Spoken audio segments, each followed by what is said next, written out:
3681 کہ نبی صلی اللہ علیہ وسلم نے سیدنا عمر کو اللہ سے مانگ کر لیا تھا اور دعا کی کہ اے اللہ ابو جہل اور عمر ابن خطاب میں سے جو تجھے زیادہ پسند ہو، ادھر الفاظ پر غور کریں،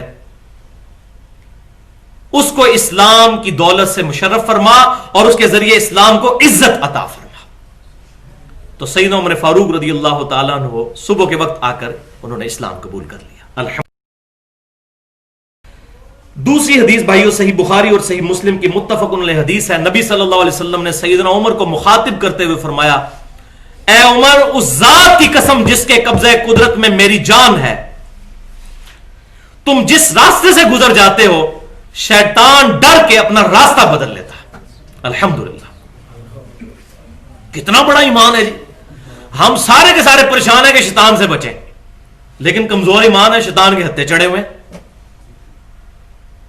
کیا علماء اور کیا عوام الناس۔ اور سیدنا عمر جس راستے سے گزرے شیطان بھاگ کر اپنا راستہ دوسرا اختیار کر لے۔ تیسری حدیث بھی صحیح بخاری اور صحیح مسلم سے متفق علیہ۔ اب یہ دیکھ لیں میجورٹی حدیثیں جو ہیں وہ کتب ستہ میں، اس میں بھی صحیحین میں سے ہیں کہ آپ صلی اللہ علیہ وسلم نے فرمایا کہ میں نے خواب دیکھی، اور انبیاء کا خواب جو ہے وہی الہی ہوتا ہے۔ سورہ الصافات کے اندر ابراہیم علیہ السلام کو اپنے بیٹے کی قربانی کا خواب ہی دکھایا گیا تھا، اور بخاری اور مسلم کی متفق علیہ حدیث ہے کہ خواب نبوت کا 46واں حصہ ہے۔ تو آپ صلی اللہ علیہ وسلم فرماتے ہیں میں نے خواب دیکھی کہ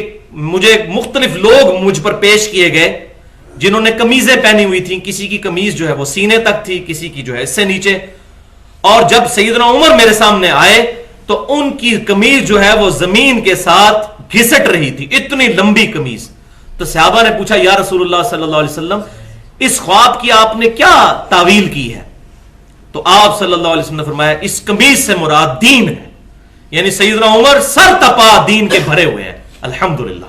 اور بالکل اسی کانٹیکسٹ میں صحیح بخاری اور صحیح مسلم میں ایک اور حدیث بھی ہے کہ آپ صلی اللہ علیہ وسلم فرماتے ہیں خواب میں مجھے ایک پیالہ دودھ کا پیش کیا گیا جس کو میں نے پیا اور خوب پیا، یہاں تک کہ میرے ناخنوں پر بھی اس کے اثرات سفیدی کے ظاہر ہو گئے، یہ میں نے اپنے خواب میں دیکھا۔ اور پھر میں نے وہ پیالہ عمر کو دے دیا، پھر عمر نے بھی پیا، اور وہ سارا انہوں نے دودھ جو ہے وہ اپنے اندر کیا۔ تو صحابہ کرام نے پوچھا یا رسول اللہ صلی اللہ علیہ وسلم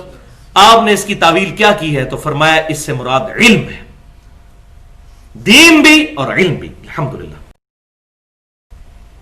اور پانچویں حدیث تو صحیح بخاری اور صحیح مسلم میں پرٹیکولر نہ بشارت بلکہ آپ صلی اللہ علیہ وسلم نے خود سیدنا عمر کا محل جنت میں دیکھا،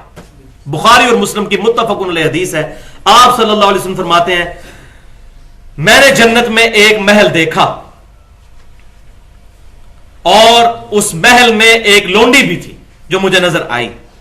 تو میں نے فرشتوں سے پوچھا یہ کس کا محل ہے؟ تو مجھے بتایا گیا عمر ابن خطاب کا محل ہے، الحمدللہ۔ پھر آپ صلی اللہ علیہ وسلم فرماتے ہیں میں نے ارادہ کیا کہ میں اس محل میں داخل ہوں، پھر مجھے عمر کی حیا آ گئی۔ تو جب حضور صلی اللہ علیہ وسلم نے یہ بات سیدنا عمر کے سامنے بیان کی تو سیدنا عمر فاروق رضی اللہ تعالیٰ عنہ کے آنسو نکل آئے اور رونا شروع کر دیا کہ یا رسول اللہ میں آپ پر غیرت کروں گا کہ آپ میرے محل میں میری غیرت کی وجہ سے داخل نہیں ہوئے، الحمدللہ۔ چھٹی حدیث جامعہ ترمذی میں، اور یہ حدیث بھی عام نہیں لہذا اس کا انٹرنیشنل نمبر بھی سن لیجئے، 3664، کہ آپ صلی اللہ علیہ وسلم نے فرمایا کہ ابو بکر اور عمر تمام جنتی بوڑھوں کے سردار ہیں، اولین اور آخرین کے، یعنی پچھلی بھی جتنی امتیں گزری اور یہ امت بھی، سوائے انبیاء اور مرسلین کے علیہم السلام۔ اب کسی کے ذہن میں یہ بات نہ ہے کہ جنت میں تو سارے جوان ہوں گے تو بوڑھے تو ہوں گے نہیں، مراد یہ کہ دنیا میں جو بڑھاپے کی حالت سے گئے، یعنی 40+ جس کو آپ سمجھ لیجئے، دنیا میں جنت میں تو سارے جوان ہوں گے، جن کی بڑھاپے میں ڈیتھ ہوئی ان کے سردار ہوں گے سیدنا ابو بکر اور سیدنا عمر۔ اور وہ حدیث بھی صحیح ہے جامعہ ترمذی میں، بلکہ حدیث متواترہ ہے، 10 سے زیادہ صحابہ سے یہ روایت ہے، جامعہ ترمذی میں انٹرنیشنل نمبرنگ کے مطابق 3768، کہ آپ صلی اللہ علیہ وسلم نے فرمایا کہ آج میرے پاس وہ فرشتہ آیا جو آج سے پہلے کبھی نہیں آیا تھا، اور اس نے مجھے یہ بشارت دی کہ سیدنا حسن اور حسین جنتی نوجوانوں کے سردار ہیں، اور سیدہ فاطمہ رضی اللہ تعالی عنہا جنتی عورتوں کی سردار ہے، اور یہ والا جو حصہ ہے سیدہ فاطمہ والا، یہ تو بخاری اور مسلم میں بھی موجود ہے الحمدللہ. اور المستدرک للحاکم میں صحیح سند کے ساتھ یہ روایت آگے بھی چلتی ہے، سنن ابن ماجہ میں بھی، اور امام ذہبی نے بھی موافقت کی ہے کہ آپ صلی اللہ علیہ وسلم نے فرمایا کہ حسن اور حسین جنتی نوجوانوں کے سردار ہیں، اور ان کے والد یعنی سیدنا علی ان سے بھی بہتر ہے، اور ان سے بہتر پھر سیدنا ابوبکر عمر. 7ویں حدیث جامعہ ترمذی سے کہ آپ صلی اللہ علیہ وسلم نے فرمایا کہ اللہ تعالیٰ نے حق کو عمر کی زبان اور دل پر جاری فرما دیا ہے. الحمدللہ. یہ بات ہے، وہ جو کشف الہام کی بات یہ نہیں ہے، بلکہ اللہ تبارک و تعالیٰ ان کے دل میں اور ان کی زبان پر ایسے مشورے بعض اوقات جاری ہو جاتے تھے جو بعد میں شریعت کا حصہ بننے والے تھے. اور وہ اگلی حدیث جو 8ویں حدیث صحیح بخاری اور صحیح مسلم کی حدیث ہے، سیدنا عمر ابن خطاب رضی اللہ تعالیٰ عنہ کہتے ہیں کہ میں نے 3 باتوں میں اپنے رب کی موافقت کی ہے. 3 باتوں. یہ نہیں کہا کہ رب نے میری موافقت کی ہے، میں نے کی ہے. کہ میرے مشورے تھے، اللہ تعالیٰ نے ان کو انڈورس کیا. پہلا فرمایا کہ مقام ابراہیم کا میں نے مشورہ دیا تھا کہ مقام ابراہیم کو مصلی بنایا جائے، کیونکہ خانہ کعبہ شریف جو ہے اس وقت اس فارم میں ہے، ریکٹینگولر فارم میں، یعنی یہ والا حصہ کم ہے اور یہ والا زیادہ. اور پاکستان کی طرف سے دیکھیں تو اس کارنر پہ حجر اسود ہے، یہ رکن یمانی ہے، رکن یمانی، اور یہاں پر خانہ کعبہ کا دروازہ ہے. یہ رکن یمانی سے لے کر حجر اسود تک سنن ابی داؤد میں صحیح حدیث ہے کہ آپ صلی اللہ علیہ وسلم پڑھتے تھے ربنا آتینا فی الدنیا حسنہ وفی الآخرۃ حسنۃ وقنا عذاب النار. اور یہ جو دیوار ہے یہ 70 انبیاء کا مصلی ہے، اسی لیے اس کو کہتے ہیں مستجاب، دعاؤں کی قبولیت کی جگہ. کیوں کہ یہاں پر جب امام کھڑا ہوتا ہے تو اس کا رخ بیت المقدس کی طرف بھی ہو جاتا ہے.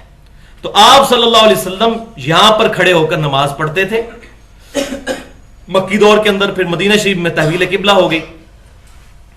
تو سیدنا عمر فاروق رضی اللہ تعالیٰ کا اس وقت بھی مشورہ تھا کہ یہاں پر پڑھی جائے. بعض نے اللہ تعالیٰ نے اس کو انڈورس کیا اور فرمایا وَاتَّخِذُوا مِن مَّقَامِ إِبْرَاهِيمَ مُصَلًّى سورۃ البقرہ کے اندر. اور وہ مقام ابراہیم یہاں پر ہے، جہاں پر وہ پتھر ہے جس پر چڑھ کر سیدنا ابراہیم علیہ السلام نے جو ہے وہ تعمیر کعبہ کی تھی. وہ آج بھی موجود ہے، وہ یلو سا ایک بنا ہوا ہے، اس کے اوپر جنگلہ سا. تو وہاں پر پھر آپ صلی اللہ علیہ وسلم نے آج بھی الحمدللہ امام کعبہ وہیں پر کھڑے ہوتے ہیں، جب سے 1925 کے بعد وہ 4 مصلے جو ہیں اٹھائے گئے ہیں. اور دوسرا فرمایا کہ حجاب کا میں نے مشورہ دیا تھا، اور وہ اللہ تعالیٰ نے سورۃ الاحزاب میں اور سورۃ النور کے اندر عورتوں کا حجاب جو ہے پردہ، اس کی آیات نازل فرمائی. اور تیسرا شہد والے قصے میں جو سورہ التحریم میں ہے پارہ نمبر 28 میں، حالانکہ بڑی سخت بات سیدنا عمر نے اس وقت کہہ دی تھی کہ نبی صلی اللہ علیہ وسلم کی بیویوں نے آپ صلی اللہ علیہ وسلم کو ایک وہ شہد والے معاملے کے اندر، وہ جا کر آپ ڈیٹیل سے پڑھ سکتے ہیں، ابھی ٹائم نہیں کہ میں اس کو بتاؤں. آپ صلی اللہ علیہ وسلم کے ساتھ جو ہے وہ کچھ حد تک زیادتی کی. آپ صلی اللہ علیہ وسلم ذہنی طور پر ٹینشن کا شکار ہوئے. تو سیدنا عمر نے حضور صلی اللہ علیہ وسلم کو تسلی دیتے ہوئے عرض کی کہ اللہ کے رسول، ان چھوڑے ان عورتوں کو، آپ کے لیے تو بہت عورتیں ہیں، اللہ تعالیٰ آپ کو اور ان سے بہتر عورتیں عطا فرمائے گا. اور سیم وہی آیات قرآن پاک میں سورہ تحریم میں نازل ہوگی کہ نبی صلی اللہ علیہ وسلم، اے مسلمان بیویوں، نبی صلی اللہ علیہ وسلم کی امہات المومنین کو خطاب کر کے کہ تم اگر نبی صلی اللہ علیہ وسلم کے ساتھ صحیح طریقے سے بیہیو نہیں کرو گی تو ان کا تو مددگار، ان کا جو ہے وہ دلی محبوب وہ جبرائیل علیہ السلام ہے، اللہ تعالیٰ ہے، اور اتنے مومنین ہیں، اور قریب ہے کہ اللہ تعالیٰ تم سے بہتر بیویاں جو ہے اپنے نبی صلی اللہ علیہ وسلم کو دے، کہ جو کماریاں بھی ہوں، ذکر کرنے والی ہوں، اور وہ روزہ رکھنے والی ہوں، اللہ تعالیٰ سے ڈرنے والی ہوں. تو یہاں پر بھی سیدنا عمر کے مشورے پر اللہ تبارک و تعالیٰ نے انڈورس کرنے کی مہر لگا دی. تو بھائیو، اس کانٹیکسٹ میں جو سورہ التحریم کا ذکر ہوا، یہ بات بھی سمجھ لیجئے کہ سیدنا عمر فاروق رضی اللہ تعالیٰ عنہ بیسیکلی نبی صلی اللہ علیہ وسلم کے سسر تھے، یعنی سیدہ حفصہ رضی اللہ تعالیٰ عنہا کے والد محترم. اس لحاظ سے بھی آپ صلی اللہ علیہ وسلم کو جو انہوں نے مشورہ دیا تو وہ بالکل درست تھا. اور اسی کانٹیکسٹ میں یہ بھی یاد کر لیجئے کہ جامعہ ترمذی میں صحیح سند کے ساتھ انٹرنیشنل نمبرنگ کے مطابق 3686 نمبر حدیث ہے، اور اس حدیث کو شیخ البانی رحمہ اللہ بھی صحیح کہتے ہیں، اور شیخ زبیر علی زئی صاحب جو ہیں وہ بھی اس کو صحیح کہتے ہیں۔ مشکات المصابیح میں انہوں نے حکم لگایا کہ آپ صلی اللہ علیہ وسلم نے ارشاد فرمایا اگر میرے بعد کوئی نبی ہوتا تو وہ سیدنا عمر ابن خطاب ہوتے رضی اللہ تعالی عنہ۔ لیکن یہ ظاہر ہے کہ بات فضیلت کے طور پر تھی، جیسا کہ سورہ الزخرف کی آیت نمبر 81 میں بھی آتا ہے، بسم اللہ الرحمن الرحیم، قل ان کان للرحمن ولد فانا اول العابدین۔ اے محبوب صلی اللہ علیہ وسلم آپ فرما دیجئے بفرض محال اگر اللہ کا کوئی بیٹا ہوتا تو سب سے پہلے میں اسے پوچھتا، تو اللہ کا تو کوئی بیٹا نہیں ہے۔ قل هو اللہ احد اللہ الصمد لم یلد ولم یولد ولم یکن له کفوا احد۔ تو یہ بات سمجھانے کے لیے ہے کہ اگر ہوتا تو یہاں بھی یہی ہے کہ اگر کوئی نبی آتا تو سیدنا عمر ہوتے، لہذا اس معاملے میں کوئی پریشان ہونے کی ضرورت نہیں ہے۔